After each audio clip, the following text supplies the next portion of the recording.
elimination of school property taxes.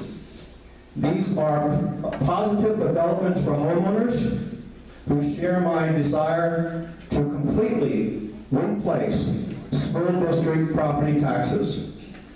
That concludes part of their statements. Folks, as you can see, they both completely support school property tax elimination, and they view this as the next step in a long struggle to find a better way to fund our public schools. Now, tonight, we have Representative Tom Calderon with us. We have coming Representative Jerry Knowles and Mark Gillen. To those three, and to others who have the courage, the Berks County Patriots want to thank you, Tom Calderon, Mark Gillen, and Jerry Knowles, for having the courage to vote for this bill, even though it is not 76, because you know this is a step in the right direction towards the goal of school property tax elimination. Folks, let's give them a big hand, please. Stand up, Tom. Tom Calderon, folks. Thank you, Tom. The Berks County Patriots thank all of you, our members, for all your support to help us get to this point. We will be asking you to participate in the future as this goes through the process. You will be hearing from Bruce Rader in early June. Bruce, who in addition to being a board member, also chairs the 76th agenda in our legislative committee. Look forward to hearing from him. He will give you some action items to contact different people to move this process even more through in the Senate. Folks, without grassroots support and activism from concerned citizens like you, this could not and would not be happening. Give yourself a big hand as well. God bless you all, and thank you for your support. Thank you, Sam. You said that was 1834 legislation, right? No, the year 1834. Well, we kind of always pick on Rod for being the old guy. Rod, do you remember when they signed that into law? He might, we're not sure. So Rod, at this time, I'm going to turn the microphone over to you.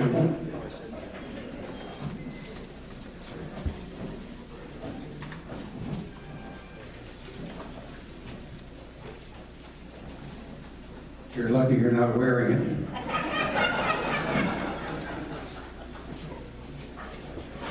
Okay, I'm Rod Miller, as my colleague said, Legislative Committee Chairman and of course, a Board of Director.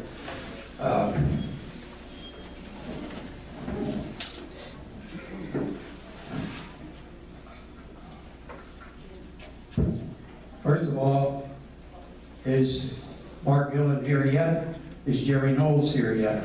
No. Okay. They made phone calls and are on their way. They have other commitments today as well, but they need to be part of our panel. Okay, as it is. This evening, of course, was planned initially to be called the Super Town Hall meeting, and we sent invites out to 13 legislators and senators, all with some kind of constituency within Berks County. Unfortunately, only 3 of the 13 have agreed to be here this evening to help discuss the budget, the issues, and allow us to tell them what our issues are, so that over the course of May and into June, they'll have our feelings to take with them, because all through June, they will be working on the budget, and there'll be compromises between the House and the governor Of course, the House is majority Republican, the governor is Democrat, so you know that there are going to be some tough choices. And we're anticipating that tonight we'll give them some ammunition as to where we think we ought to be going on some of these tough choices. I would have liked it now to introduce the panelists, but since Tom is the only one that was prompt, and I thank him for that, I'll go a little bit further and hopefully they'll arrive before we get into the Q&A portion. So,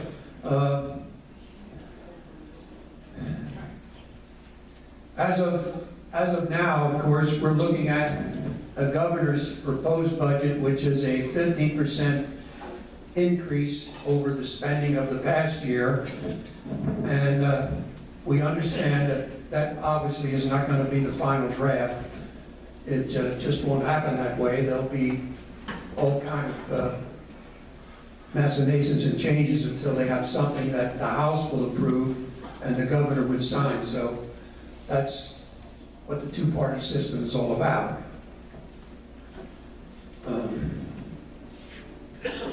I would point out, and unfortunately, the two legislators that represent the majority party in both the House, Senate, and the governorship over the past 4 years have not yet arrived, but in spite of that, they'll have to understand that we here and you folks out there are fully aware of the issues. If we've been talking every month for the past 5 years, and you've attended multiple times, you know where we stand on many of the issues.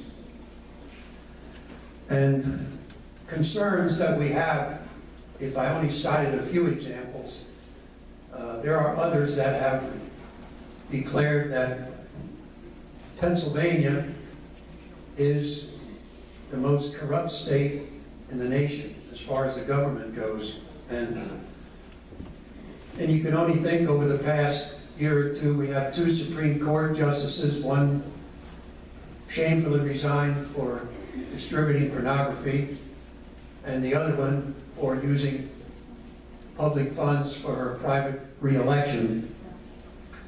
Not to overlook our Attorney General, who now has been indicted for leaking information that was confidential information from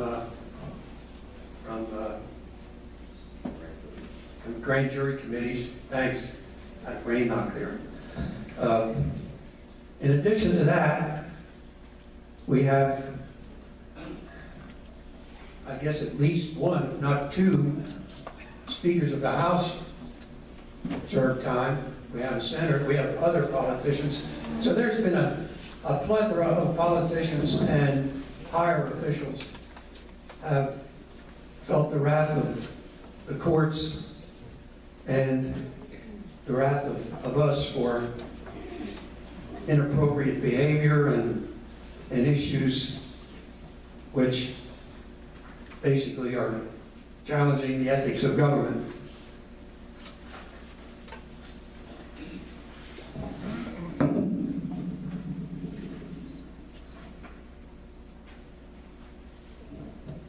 I was afraid our moderator tonight had one of my sheets, but I found it. We also talked about Pennsylvania being the biggest and most expensive full-time legislature in the nation. And they were looking at the salaries, their COLA, their perks, their pensions, and travel expenses. With all of that, again, our majority party must take the heat for this. They've not solved the pension crisis, the property tax, privatization of liquor stores. We're one of only 2 states who have government-run liquor stores. Paycheck protection, right to work. You imagine Michigan now has a right to work law. Detroit, Michigan, the heart of the automotive industry, the real central focus of unionization. They saw the need for a right to work law. Pennsylvania does not yet see it.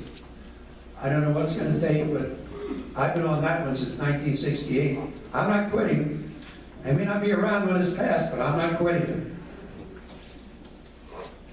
Okay, that's just some of the examples that I want to mention. That all these examples may not sound like they affect the budget, but I assure you, in one way or another, everything I addressed, they're related to budget, and particularly the pensions and the property tax. So that's all fair game for tonight for Q&A when we got our panel going. I will have to explain the procedure without Tom's two colleagues, and they'll have to stumble through it. Unfortunately, Mark Dillon called me at the last minute and said that he would try to be here by 7 o'clock, which that's what I have. Hopefully, he will make it. And likewise, Jerry Knowles said he would try to be here not much after 7. So, as it is, you're going to get help, Tom. It's just that it hasn't shown yet. Here's the way we're going to do this. We'll allow each of the panelists up to 5 minutes to state their position on issues or the budget or anything they wish to bring up, and they can pontificate for the 5. We'll get all of the panelists to have the time to set the stage from their perspective. We'll then go right into the questions period. And the way we'll do this, we're going to alternate the questions. Your committee has spent days researching and developing questions, some of the subjects I mentioned. However, it's your organization and we need you participating. So we're going to have cards available, and if you have a question on your mind at this moment, you can write it down now. If something dawns on you as we go through Q&A, where a thought came to be where you need to have a question answered, we'll handle it then. So anytime anybody has a question, raise your hand, and Bruce will come around with a card and a pen. Write down what your question is. You can sign it or turn it over anonymously. It doesn't matter. If you sign it, we'll acknowledge where it came from, and we'll alternate between your questions and the ones we generated. And we only say that so there's some real tough issues and questions we'd like to see on the floor, and we certainly don't expect all you folks to do the kind of homework that we have to do. So in order to make sure that the solid stuff gets on the floor for discussion, we made sure we have some of those questions. Now the questions, like I said, need to be related to the budget. That doesn't mean any of those other things I mentioned can't be a direct question. So it'll certainly tie to the budget, and we'll be sure it has relevance.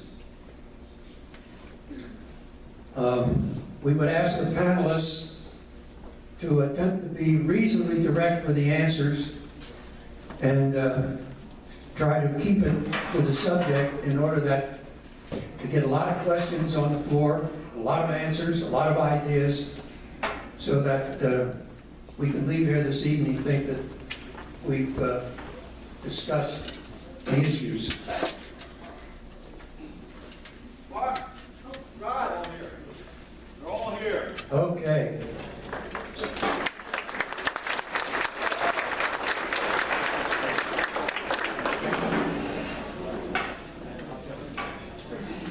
Okay, Representative Jerry Knowles coming forward. Thank you, Jerry, for rushing. I realize there's conflicts. And Representative Mark Dillon called me this afternoon. He didn't surprise us. He told me he'd make every effort to be here. So if you two gentlemen will have a seat up there in a second, and we'll get the show on the road. Thank you for coming. The only thing I would repeat for the benefit of you two folks. Tom heard it all, but we're going to alternate questions between the audience and the ones we've written. And after the question is asked, we'll ask the panelists to attempt to be reasonably brief and direct to the question in order that we get as many answered as we can.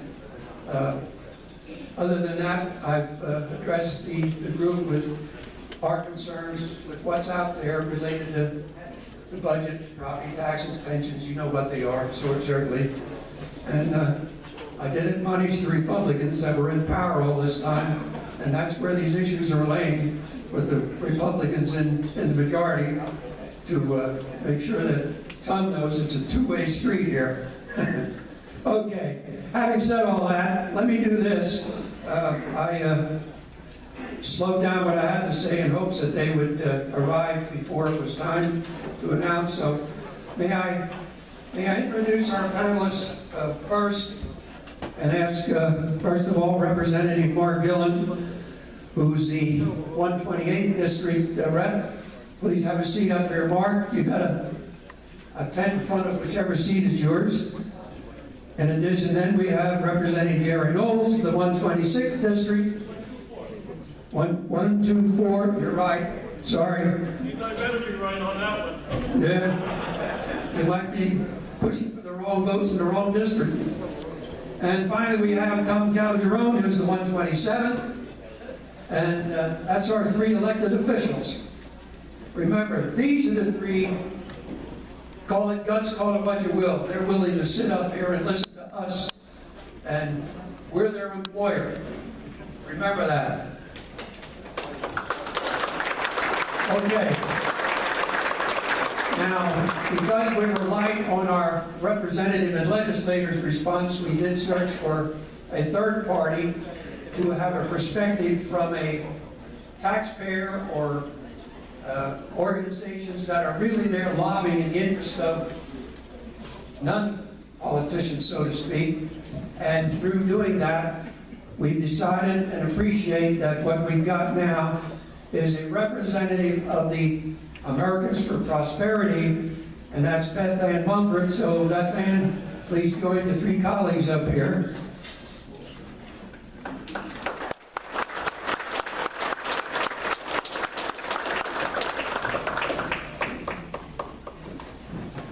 And now, my final responsibility here is to have you meet our moderator. We dialed her in for years on afternoon radio, WEU, and certainly we found somebody that can be very fair to make sure that both political views are felt and our concerns are on the table. And she now is the Vice President of the People Chronicles. So she's still out there interviewing people, just changed hats a little bit. And she will take care of all the moderating. She certainly knows how to turn off debate and pull the plug on phone callers, and I'm sure she can handle elected officials as well. So with all those credentials, I'd like you to give us a warm welcome for Joe Painter.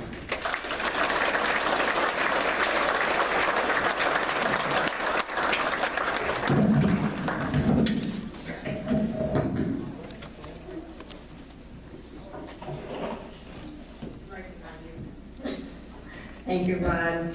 Thank you for having me, and I gotta say, thank you, Representative Gillen, calling me to order. If it's out of hand, I appreciate that. We may need that.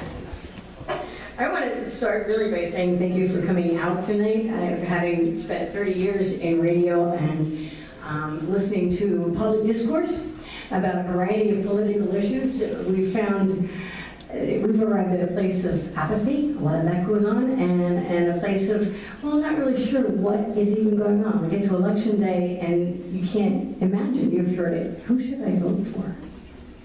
You don't think, who should I vote for? Ask your neighbor. So we vote for our elected officials, and as we know, it's their job they're stewards of our government and stewards of what is in our best interest. And I thought we could start just briefly